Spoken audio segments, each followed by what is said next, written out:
स्वागत है दोस्तों आपका आज की बेहद बड़ी और ताजा खबरों में। आज की मुख्य खबरों की इस वीडियो में आगे बढ़ने से पहले जान लेते हैं आज की सभी खबरों की हेडलाइंस बिंदुओं को, जिसके तहत न्यू लेबर कोड्स के तहत मजदूरी और नौकरी के लिए बदले ये नियम, मजदूरों को मिलेगी यह सुविधा।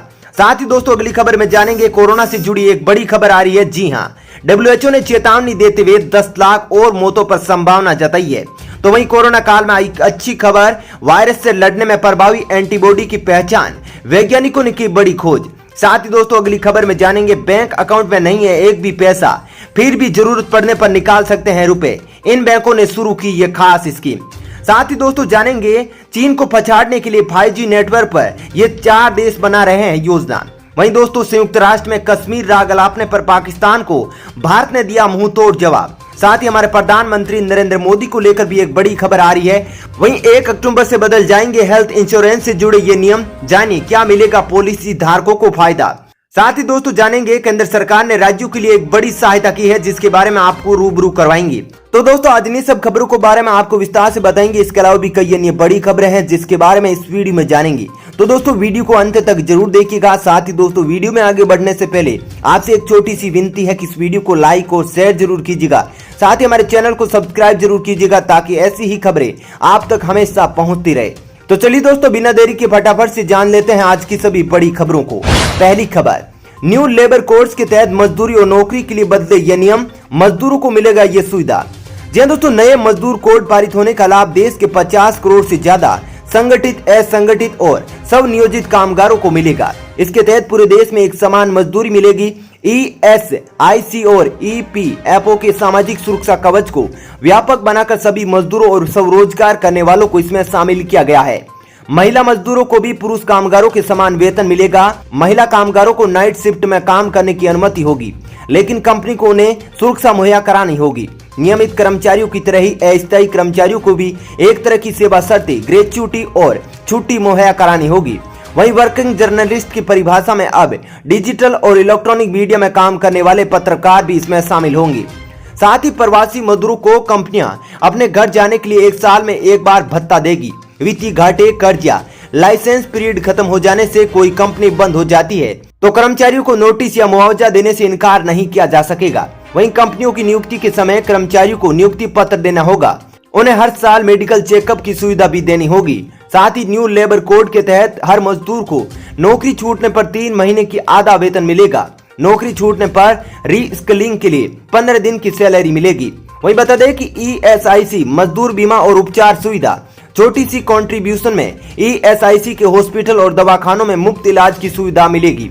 ESIC के दरवाजे अब असंगठित क्षेत्र के मजदूरों के लिए और सभी क्षेत्र के काम करने वाले मजदूरों के लिए भी खुलेंगे।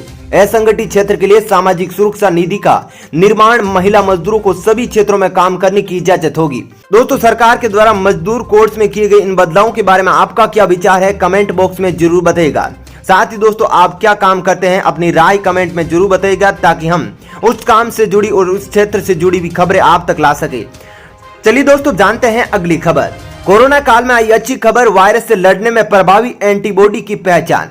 जी हां दोस्तों, वैज्ञानिकों ने कोरोना वायरस से लड़ने में एक अत्यधिक प्रभावी एंटीबॉडी की पहचान की है, जिससे प्रभावी टीका बनाने में मदद मिल सकती है। जर्नल सेल पत्रिका में प्रकाशित शोध के मुताबिक German centre for neurodegenerative and charity university medicine Berlin के वैज्ञानिकों ने कोरोना संक्रमित मरीजों के खून से 600 अलग अलग प्रकार की एंटीबॉडी ली है। प्रयोगशाला में प्रत्येक एंटीबॉडी का वायरस पर असर जांचा गया है। वैज्ञानिकों ने इन एंटीबॉडी के जरिए एक कृत्रिम एंटीबॉडी का विकास किया है। वैज्ञानिकों ने बताया कि न्यूट्रलाइजिंग कहलाई जाने वाली इस एंटीबॉडी का कोरोना पर असर दिखा है। हालांकि अभी इस पर और परीक्षण किए जाने बाकी है, पर वैज्ञानिकों का मानना है कि यह एंटीबॉडी रोगाणुओं की कोशिकाओं में प्रवेश करने और प्रजनन करने से रोक सकती है। चलिए दोस्तों जानते हैं अगली खबर। बैंक अकाउंट में नहीं है एक भी पैसा, फिर भी जरूरत पड़ने पर निकाल सकते हैं रुपए, इन बैंकों ने शुरू की यह खास स्कीम। जी दोस्तों, अगर आपका सैलरी अकाउंट इस बैंक में है, अब आप बैंक की ओवरड्राफ्ट फैसिलिटी का लाभ उठा सकते हैं। इस सुविधा के तहत ग्राहक अपने वेतन की 3 गुनी राशि तक पैसा ले सकते हैं।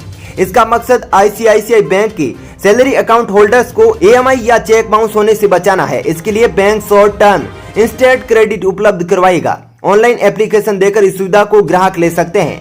आइए आपको बताते हैं कैसे कर सकते हैं आप इस सुविधा के लिए अप्लाई। दरअसल ज्यादातर bank current account, salary account और फिक्स डिपॉजिट पर यह सुविधा देते हैं। कुछ बैंक शेयर, बॉन्ड और बीमा पॉलिसी जैसे एसेट के एवज में भी ओवरड्राफ्ट की सुविधा देते हैं। इस फैसिलिटी के तहत बैंक से आप अपनी जरूरत का पैसा ले सकते हैं और बाद में ये पैसा चुका सकते हैं। इस तरह से उठा सकते हैं इस योजना का लाभ।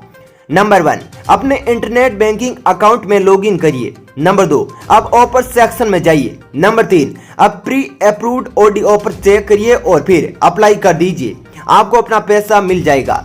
चलिए दोस्तों, अब जानते हैं अगली खबर। WHO की चेतावनी, कोरोना वैक्सीन नहीं आने तक वायरस से हो सकती है 20 लाख से ज्यादा मौतें।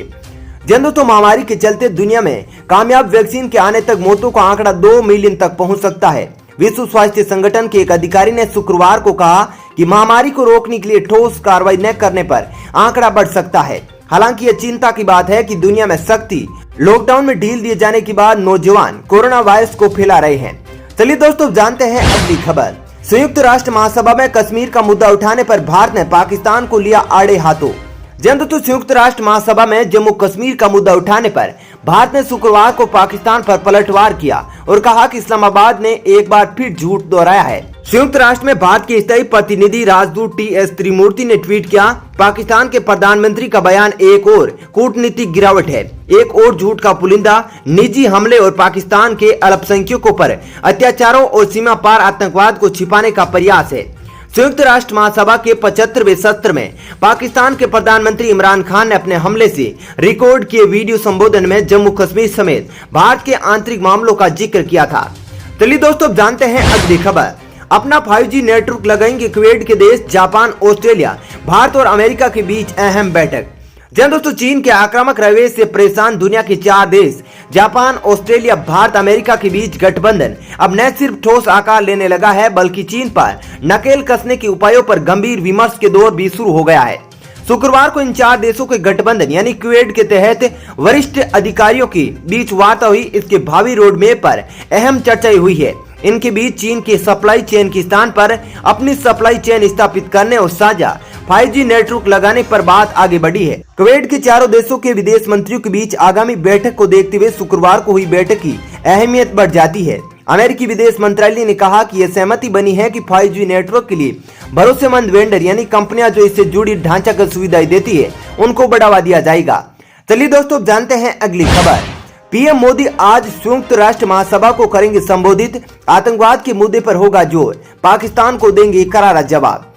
दोस्तों, संयुक्त राष्ट्र महासभा की बैठक को प्रधानमंत्री नरेंद्र मोदी आज यानी शनिवार को ऑनलाइन संबोधित करेंगे। प्रधानमंत्री नरेंद्र मोदी जब आज संयुक्त राष्ट्र महासभा को संबोधित करेंगे तो उनके भाषण के केंद्र में आतंकवाद के खिलाफ वैश्विक लड़ाई पर जोर देना होगा।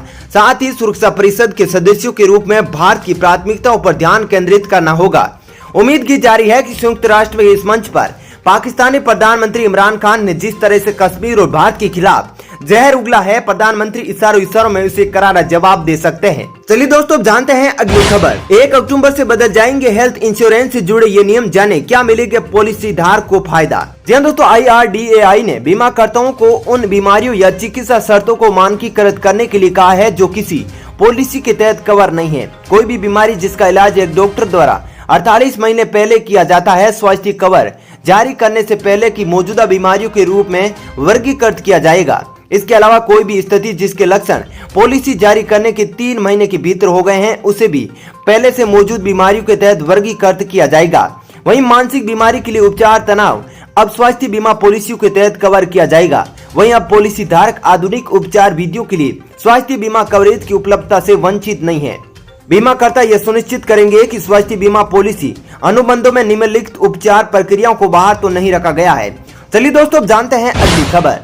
केंद्र सरकार ने राज्यों को दी 670 इलेक्ट्रॉनिक बसों और 271 चार्जिंग स्टेशनों की सौगात। दोस्तों, देश में पर्यावरण प्रदूषण और पेट्रोलियम ईंधन की चुनौतियों से निपटने के प्रयासों के तहत केंद्र सरकार ने महाराष्ट्र, गोवा, गुजरात और चंडीगढ़ के लिए 670 इलेक्ट्रॉनिक बसों की मंजूरी दी है।